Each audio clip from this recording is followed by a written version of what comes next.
আসসালামু আলাইকুম। মাশাআল্লাহ, আলহামদুলিল্লাহ। আমরা আছি আমাদের মাছের খামারের পাশে। এই যে আমাদের মাছের খামারের চারিপাশে যে মাছের এই যে আপনার কলা চাষ করা হয়েছে, বিভিন্ন প্রকার সবজির চাষ করা হয়েছে। আপনাদেরকে যদি দেখাই এখান থেকে যে পেঁপে গাছ, এই যে খামারের পাশে আমরা যে বাঁধ দিয়ে ভেড়ি তৈরি করে মাছ চাষ করে থাকি, তার পাশেই পাড়ে আমরা পেঁপে গাছ রোপণ করি। দেখছেন কত চমৎকার পেঁপে হয়েছে। এ পাশে যদি দেখাই আপনাদেরকে, এই যে পুঁই শাক দেখেন কত সুন্দর পুঁই শাক, পাশাপাশি দুইটা মাছের ঘের, কত সুন্দর পুঁই শাক হয়েছে, করল্লা হয়েছে। আপনারা যারা ভাবতেছেন মাছ চাষ করবেন, অবশ্যই মাছ চাষি ভাইদেরকে বলবো আপনারা ঘের করার সময় একটা জিনিস খেয়াল রাখবেন, সেটা হলো যে ঘেরের পাড়টা একটু বেশি করে মোটা করে চ্যাপ্টা করবেন, যাতে করে আপনারা বিভিন্ন ধরনের শাক সবজি রোপণ করতে পারেন। কলা গাছ, পেঁপে গাছ, লতা কৃষি,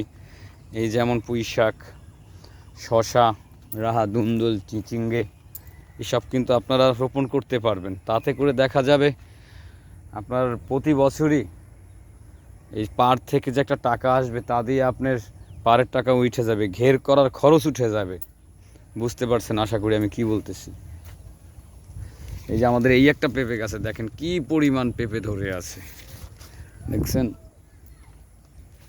এই দেখেন কত চমৎকার পুঁই শাক।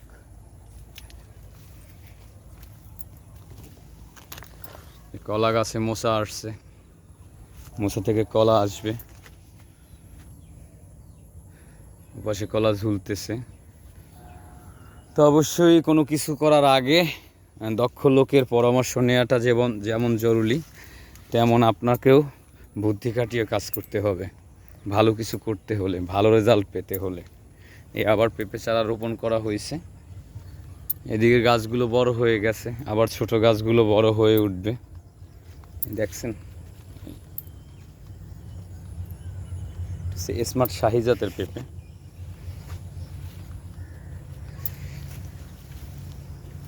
এই যে এটা কাঁচা কলা, আমরা রান্না করে খাই সেই কলাটা।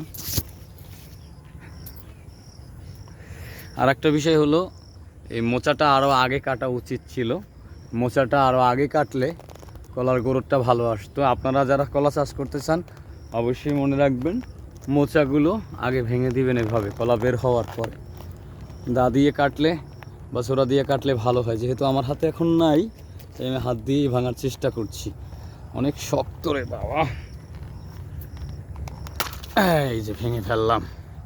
এই যে মোচা কিন্তু রান্না করে খেতে অনেক মজা, জানেন কি না জানি না। যারা খেয়েছেন তারা কমেন্ট করে জানাবেন। আজকে এ পর্যন্তই। ভালো থাকবেন, সুস্থ থাকবেন সবাই।